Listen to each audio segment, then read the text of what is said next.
ये हिंदुस्तान है साहब, यहां पर सब कुछ होता है। यहां गुनहगार कभी कभी बच जाता है, कभी बेगुनाहों को सलाखों के पीछे भेज दिया जाता है।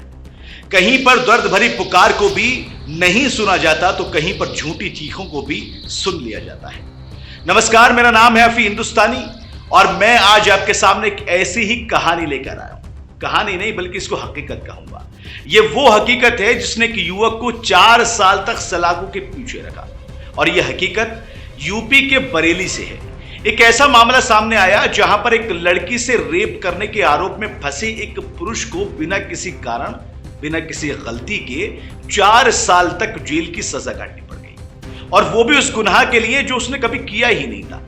वो लड़का तो बेकसूर था, लेकिन फिर भी अपनी जिंदगी के 1460 दिन उसने काल कोठरी में बिता दिए। लेकिन कहते हैं ना कि ऊपर वाले के यहां पर देर है अंधेर नहीं।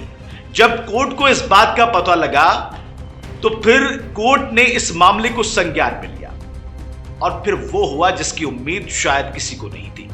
जज साहब ने एक ऐसा फैसला दिया जो नजीर बन गया, इतिहास बन गया। यह फैसला लड़कियों के लिए सबक बन गया, उन लड़कियों के लिए जो ऐसे मामलों में लड़कों को झूठे केस में फंसाती हैं। कोर्ट ने इस लड़की को उतनी ही सजा सुनाई जितनी लड़का जेल में सजा काट चुका था। अब आपको बताता हूं उस मामले के बारे में विस्तार से थोड़ा सा। दरअसल उत्तर प्रदेश के बरेली में एक ऐसा मामला सामने आया जिसे देखकर अदालत भी हैरान रह गई। महिलाओं से अत्याचार में फंसे पुरुष को बिना किसी कारण, बिना किसी गलती के 4 साल की जेल काटनी पड़ गई, और वो भी उस गुनाह के लिए जो कभी उसने किया नहीं था। इस बात का पता नहीं चलता अगर झूठा आरोप लगाने वाली लड़की अदालत में सुनवाई के दौरान अपनी गवाही से ना मुकर जाती। हकीकत जब पता लगी अदालत के सामने तब आई जब इस युवक के केस को सुनते हुए लड़की की जुबान से कुछ ऐसा निकला कि वो हैरान करने वाला था, और उसके कलम ने वो गवाही दी जिसके बुनियाद पर पूरा ये केस जो है वो दर्ज किया गया था।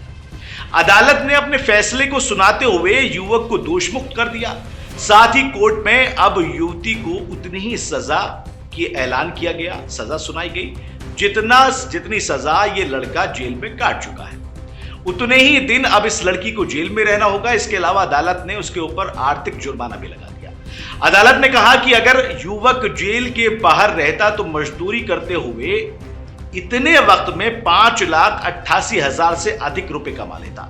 इसलिए युवती को यह रकम अब इस लड़के को देनी होगी, और अगर लड़की ऐसा नहीं करती है तो 6 महीने और उसको ज्यादा सजा दी जाएगी। पीड़ित युवक का नाम अजय उर्फ राघव है, जिसने बताया कि सन 2019 की बात है। सावन का प्रोग्राम चल रहा था और इस प्रोग्राम के दौरान एक युवती जो इनकी बड़ी बहन है जिसका नाम नीतू, वो इनके पास में आई और प्रोग्राम में साथ निभाने के लिए कहा, प्रोग्राम को समझाने के लिए कहा, और इसी बात को लेकर इन दोनों की अक्सर मुलाकात होती रही, एक दूसरे के घर पे आते जाते रहे, और इस बात का पूरा इल्म जो है इनके घर वालों को था। साथ ही ये भी था कि जहां पर ये लोग जाते थे इनके साथ में इस लड़की जिसका नाम नीतू है, इसका पति साथ में जाता था। अब एक दिन ऐसा हुआ कि ये लड़की जो है बहाना बनाकर चली गई। बहाना बनाते हुए कहा कि उनकी मम्मी की तबीयत खराब है, लेकिन जब ये लड़की लौटी तो फिर एक केस के साथ में लौटी और एक मुकदमे के साथ में लौटी। इस मुकदमे में अपहरण और दुष्कर्म का मुकदमा उसमें दर्ज कराया गया, और इस युवक ने बताया कि नाम इसका बदनाम किया गया, करियर खराब हो गया। युवक ने 4 साल जेल में काटे। लेकिन अब आपको यह भी बता देते हैं कि आखिर ये शातिर लड़की फंस कैसे गई। दरअसल इस मामले में अदालत में गवाही के दौरान युवती मुकर गई। पहले उसने कहा कि वो अनपढ़ है, पढ़ना लिखना नहीं जानती है, कभी स्कूल का मुंह नहीं देखा, कभी स्कूल नहीं गई, इस तरह की बातें पहले इस लड़की ने की। लेकिन जैसे ही इस मामले के दौरान दस्तखत करने के लिए, साइन करने के लिए बोला गया तो इस लड़की ने फटाफट साइन कर दी, और वो भी साइन किए इंग्लिश में। युवती को साइन करता देखकर जज साहब को शक हुआ, और जज साहब इस पूरे मामले को फिर समझ गए। इन्वेस्टिगेशन जब करवाई गई तो पता लगा कि लड़की झूठ बोल रही है और युवक को जानबूझकर फंसाने की कोशिश कर रही है। अब इस मामले पर गंभीर चर्चा की गई, तो गंभीर चर्चा के दौरान सारे राज खुलकर सामने आ गए, जिसके बाद अदालत ने युवक को दोषमुक्त करार दे दिया और युवती को सजा सुनाई। और इस मामले में अदालत ने एक ऐतिहासिक फैसला सुना दिया। जितने दिन तक ये लड़का जेल में था उतने ही दिन अब लड़की को जेल में रहना पड़ेगा। साथ ही साथ 5 लाख रुपए का जुर्माना भी जो है, एक राशि जो है वो इस लड़की को देनी होगी। अदालत ने एक अहम फैसला सुनाया और इस अहम फैसले के बाद में सवाल तो कई खड़े होते हैं, लेकिन सवाल यह है कि क्या इस लड़की ने जो झूठे आरोप लगाए हैं, इन आरोपों को यह लड़का कभी मिटा पाएगा? जो कलंक लेकर इसका परिवार 4 साल तक जूझता रहा, क्या वो कलंक मिट पाएगा? क्या वो इज्जत जो मिट्टी में मिल गई वो वापस आ पाएगी? ऐसा ये सवाल जो है लगातार उठ रहे हैं। पीड़ित राघव ने यह भी बताया कि पूरे मामले में झूठी गवाही देने के लिए युवती पर मुकदमा दर्ज किया गया और इस घटना में सख्ती से पेश आते हुए अदालत ने इस महिला को सजा सुनाई और सजा के साथ में 5 लाख रुपए का जुर्माना भी दिया।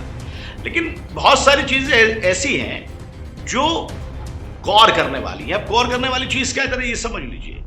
अपने मकसद की पूर्ति के लिए पुलिस और कोर्ट को माध्यम बनाना आपत्तिजनक है, ये बयान, स्टेटमेंट जज के द्वारा दी गई है। साथ ही साथ यह भी कहा गया कि महिलाओं को पुरुषों के हितों पर आघात करने की छूट कभी भी नहीं दी जा सकती, यह भी कहा गया है। अब मैं आपके सामने सवाल छोड़ रहा हूं और सवाल यह है कि क्या सिर्फ एक ऐसा ये लौता मामला है? ये तो ऐसा मामला था जो सामने आ गया, जज साहब की नजर में पड़ गया, अदालत के समक्ष आ गया, अदालत ने जो है इसको देखा, समझा, सोचा, जाना और फिर इस युवक को आजाद कर दिया, लड़की को सजा सुना दी। लेकिन हिंदुस्तान के अंदर न जाने कितने ही ऐसे मामले चल रहे हैं और कितने ही ऐसे झूठे केस हैं जो उन लड़कों की जिंदगी बर्बाद कर रहे हैं, जिनके ऊपर ये आरोप लगाए गए हैं। क्या उन पर गौर या फिक्र नहीं होनी चाहिए? क्या उनकी तरफ नहीं देखना चाहिए?